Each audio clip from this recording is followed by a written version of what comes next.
Hello, beautiful moms and entrepreneurs. My name is Charisse Walker, and I'm your host of the Unbreakable Mompreneurs podcast. This is a place where we come together to learn, grow, and inspire. So sit back, relax, and let's get started.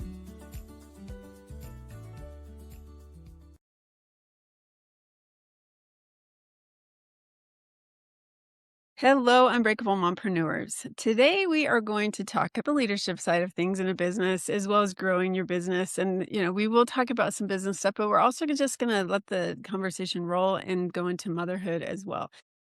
My name is Charisse Walker, your host, and I have Kristin Knudson in the house. And without further ado, I'm going to let you introduce yourself. Thank you. Thank you for having me. Thank you, all of you who are listening in. It's a pleasure to be here. I'm Kristin. I'm a mama. I have 2 teenage daughters.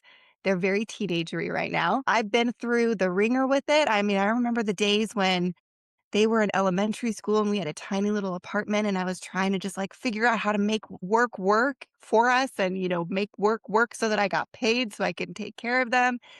All the way through until now. And so now actually I run an agency. I've co-founded an agency. I fell into marketing accidentally, thank the Lord, because it's opened up a lot of paths and avenues. And so as I've grown in motherhood and as I've grown as a leader and as I've grown in marketing, a lot has transpired over the last decade. But I'm excited to be here, excited to maybe share a little bit of my perspective, and maybe it will shed some light for some of you. If you're in a dark place, or maybe you're struggling or you're feeling super scrappy, you can get through it. And there's a lot available to you, especially with the AI right now too. And we can talk about that as well if you're interested.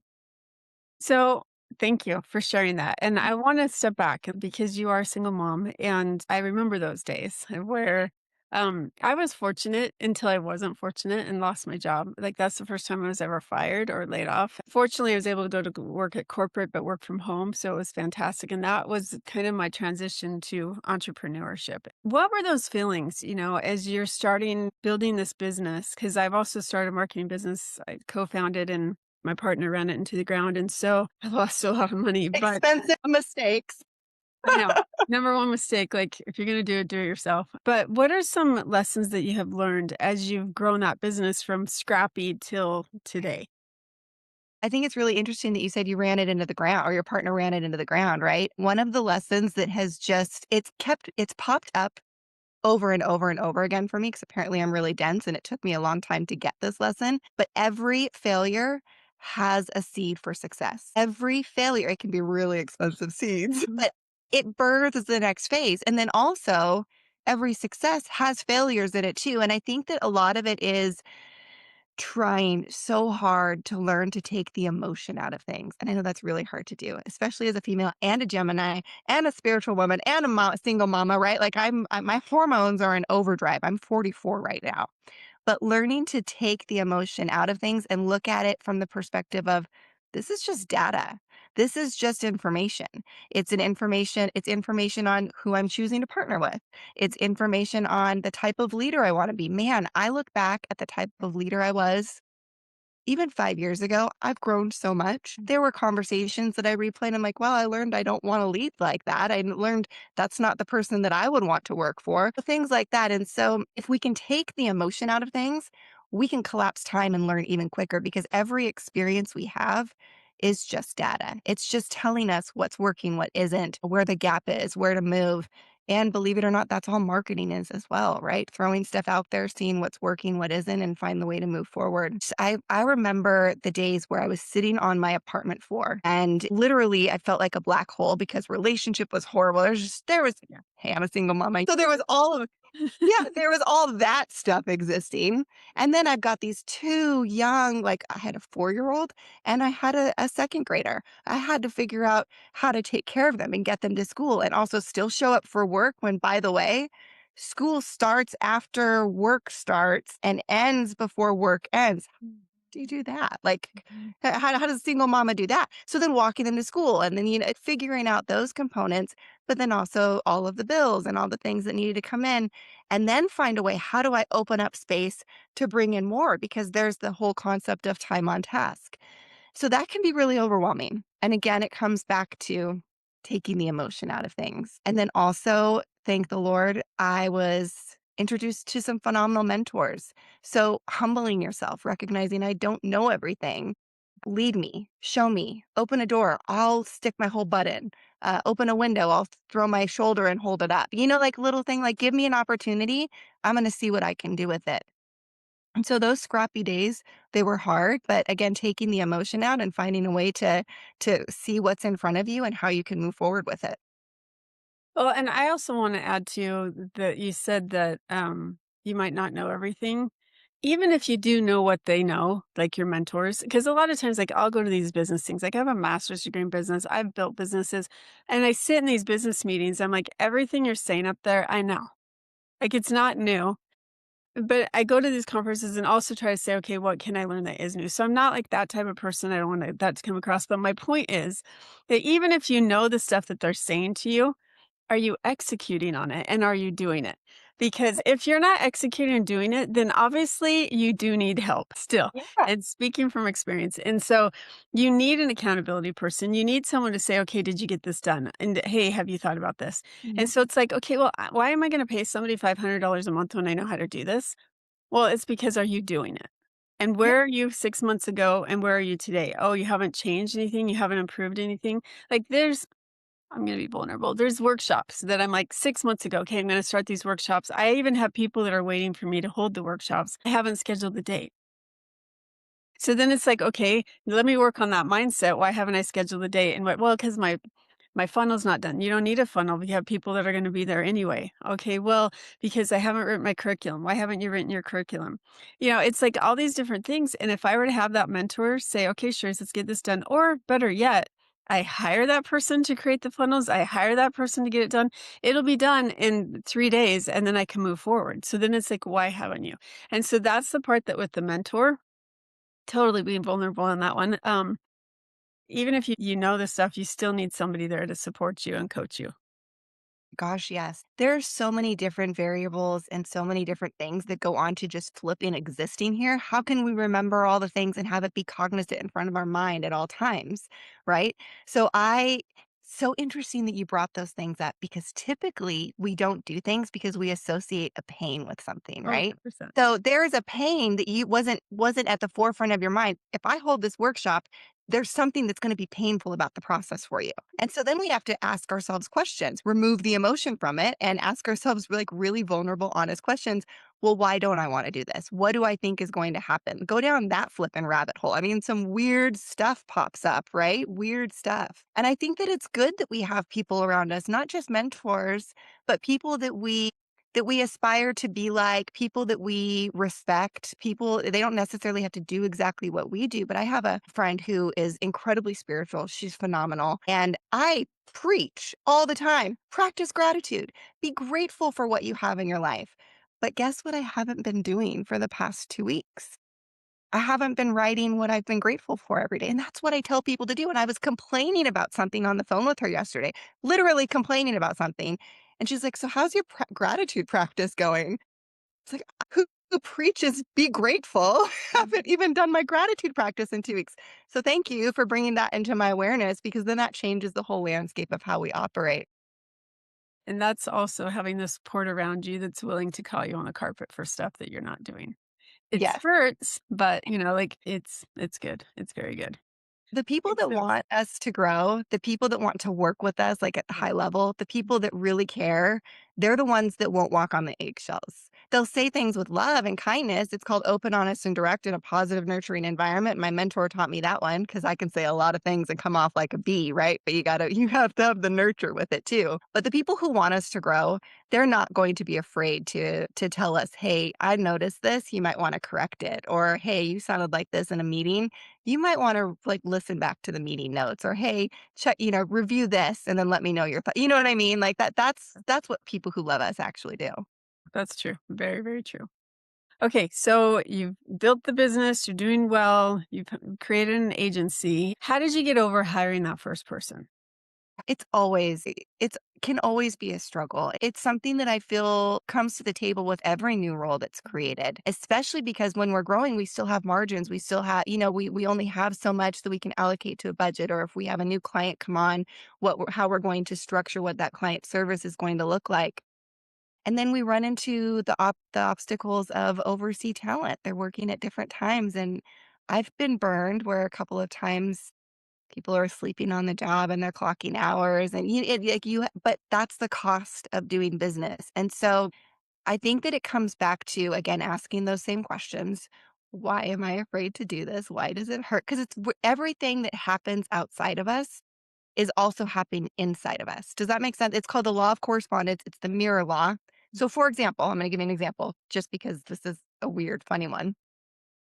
My teenager joined the cheer team and we had to go and get her custom uniform fit. And we go to the seamstress, and oh my gosh, this seamstress, she was awful. She was only open 2 hours a day, and I had to go through 45 minutes of traffic to get the other side of town. She was so brash and so to the point, and we're going to do it this way, and she did a really crappy job. And I try in my opinion, she did a crappy job, let me say that, and I tried to point out the things that she did wrong, and it was infuriating to deal with. I did not want to deal with her. And I teach the law of correspondence and this mirror law to my kids. And I tell them you can only see in other people what exists within yourself that you don't choose to love about yourself. And my 14-year-old goes, Mom, if you think she's a bee, right? Then do you think maybe some of that exists within you? And I was like, Wow. first of all, you want to raise them well, but when they throw it right back at you, sometimes it's really hard to swallow. So I share that story, one, because it's funny, right? It's funny, and it's funny how our kids throw it right back at us. But also, if I'm feeling uncomfortable about hiring someone because I don't trust them, I don't trust that they're going to deliver, do I have a fear within myself that clients that come on aren't trusting me and they have a fear that I'm not going to deliver? And that is a true statement right there. So, okay, what is it in my proposal? What is it in my pitch deck? What is it in my scripts and my communication and my conversation that I don't feel confident to stand behind right now?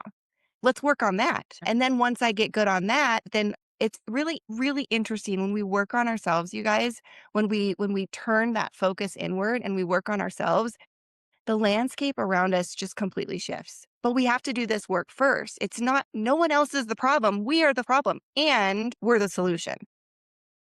Oh my gosh. Amen, amen, amen. Like, when I was writing this book, it took me 2 years, and for a long time, I thought, I mean, I would still be married if my husband would have da, da, da, da, da, da, right? And so as I'm writing this book, because it's all about healing yourself, and then so you can make healthy decisions, especially in relationships, and then you can go, and once you see the person you're dating, see who they are and uncover that. That's why it's the iceberg, right? So uncover all this trauma, uncover all this stuff, and then uncover who your partner is. And as I'm writing this book, all this stuff comes. I actually had to take 6 months off because of all this, like, trauma that I was resurfacing and realizing, okay, I was difficult to live with in many respects, and I have to own that, And so my ex-husband, he read the book and he actually loved it. And a lot of it was about him, but he'd say, "Oh, wow," or "I'm sorry, Charisse," and then I'd be like, "I'm sorry back." And like there was a lot of back and forth because it takes two to tango. And I love that you talk about if you see something negative in somebody else, it could, like, you're pointing back at yourself on some things as well. And Yeah. so it and understanding what those triggers are. In a Mhm. previous podcast, I talked about why I was so upset at how people behaved and what happened. And so after that episode, it's like, okay, now I can, like, empower myself to go deal with it. And I did. So I'll talk about that later. But um it's one of those things that when you start to find yourself getting upset, what is it that you're upset really about? And how are Yes. you going to handle that? Absolutely. And you know what's really interesting about that too is when, like in business, say for example, you're working with a disgruntled client or a disgruntled employee or someone that you're supposed to work with and you're on the same level, but man, you're not in collaboration, right? You're in conflict all the time. They're trying to get the power. You feel that power struggle. Mm. Well, even if you feel that they're the problem, you're still participating and engaging in that dynamic, right? And it is really hard in the moment to recognize that because I'll tell you one thing, like I'll flare like, oh, let me dig my heels in. I've got to protect my territory. Like this is my livelihood. Don't you flip in there, all of that. But if we can remove that emotion and understand, okay, if I can think about what their perspective is, what their point of departure is. And I, instead of talking about what they're doing wrong or how I think it's wrong or what I think is right, let's talk about the solution because we all want to succeed. We all care about our job. And then we're approaching it from a different angle. Instead of going head to head about something like, okay, this is where we're trying to get. What are some potentials to get there? It's just a different way of moving through it. And that flare up is just a defense mechanism. If you're feeling flared, guess what?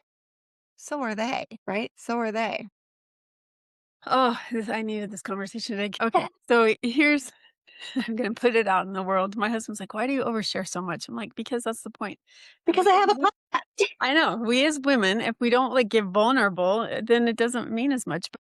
Okay, so his childhood best friend's mom just passed away, and a year ago his dad did. No question with the dad, like we were all there. We all flew out there from Utah to Oregon. Well, now the mom has passed away, and she was kind of not all there. And she actually her whole life she was kind of not all there. So they'd always kind of make fun of that. They as the boys dealing with their crazy moms, right? And so, anyway, she just passed away. We're waiting to hear funeral, and I'm involved in this choir that's actually it's an interfaith choir, and it's a pretty big deal. Like it's very to be able to get into it. I'm not really a singer, but to get into it and to perform into this like really cool place in Utah. It rarely anybody ever gets to perform. So it's a big deal. And it's called the Lamb of God and it's has to do with Easter and all this. Okay, blah. So now we find out that the performance, it's a Friday and Saturday night, just so happens to be on the same weekend as the funeral. So, like, no question, I won't be there, and my kids aren't going to. And then I'm looking at flights because it's like only 2 weeks, and it's pretty expensive, especially right now because fuel and the war and blah blah blah.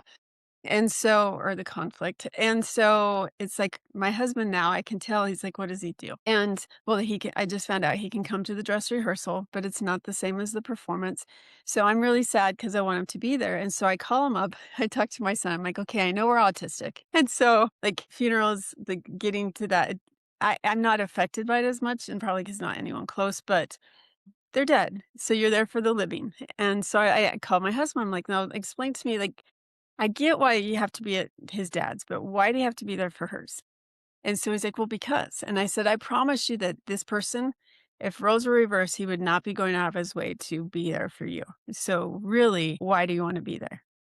So we got into this big, long discussion. Heavy discussion could be called an argument. And so, trying to because now I feel like he feels like he has to choose between his wife and his best friend type thing. And it's not really his best friend. I think that that's why it's like, so why is it so important for you to spend at this point $800 to go out for a weekend when we have a whole lot of, it's not just the performance, it's other stuff that's going on, like this house we're trying to finish to get on the market. And so now I feel like horrible for telling him how I feel because I'm really sad that he's not going to be there. And so now he feels like, well, what do I do? And so if he's sitting in the performance, I know he's going to be angry that he's there and not at the funeral. If he's at the funeral, I'm sure he's going to be feeling guilty because he's not, like, how do you win? And in a relationship, whether it be marriage, whether it be as a mother, whether it be as a entrepreneur, like a business owner with a client, it's like, where's the win-win and how do you conversate through that? Right? If Mhm. that's even a word. Yeah. Anyway, I told you all that. I think I that's the struggle every day, right? Because at the end of the day, everything in life, yes, we make money. Yes, we need money to live. Yes, it's how I make peanut butter and honey sandwiches for my daughter, right? Those are the That's best. what they are so good. I just look at one and it makes me a little bit bigger.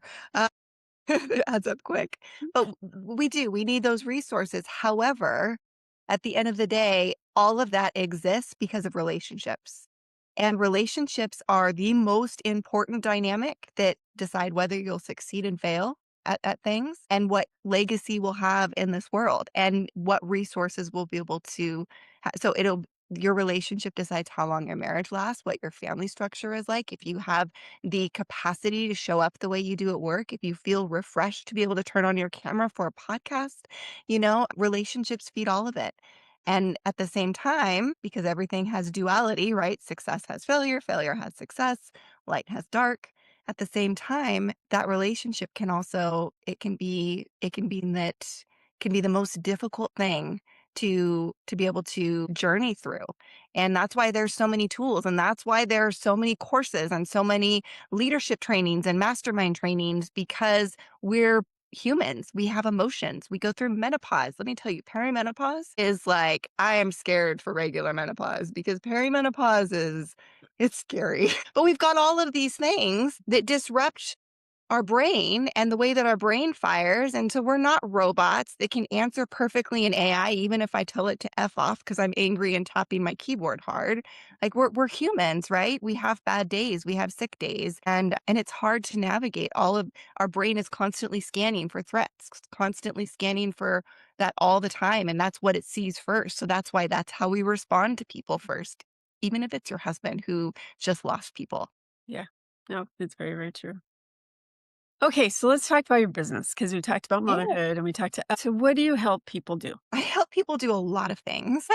That's an interesting question to have to answer in like one short little sentence. So I operate as a fractional CMO right now, which means that I get paired with a lot of founders and businesses who have established businesses already, and they're looking to leverage my zone of genius, which is build teams within. And then also I've got the whole marketing background, so be able to take them to the next level. So I operate as a fractional CMO in that capacity to build their company from the inside. But then I also have the agency that we have that fulfills all marketing needs. It's full stack, and we leverage AI in that capacity as well. So what's really fun right now that I've been geeking out on, and really not perfectly by any means because I broke one the other day, but building AI agents, which is super fun. I built one for my mentor who has a ton of training on leadership, believe it or not. And so I programmed this AI agent to be him. So I call him Lil Roy. He's Big Roy, Roy Camarano. And so we have Lil Roy, the agent, that's programmed with all of his tools. And so you can like workshop with him, you can ask him questions, but I fed it too much information, like too many variables. And like, if someone says this, do this. And if someone does, and it stopped. It was like, I can't think anymore. I broke its brain. Good But for that's just you. one instance. Yeah. But it's a lot of fun though. With the AI, that it has just completely changed the marketing game. It's been very interesting. A lot of business owners are like, oh, I can use this AI platform and this AI platform and this AI platform. I'll take care of all my marketing needs and I'll just let it run. Well, AI Human. tells you that it can, like people who are selling the software are telling you it can do that. No, it can't do that. You still need to have the quality control. Mm. You still need someone who understands what a good strategy is.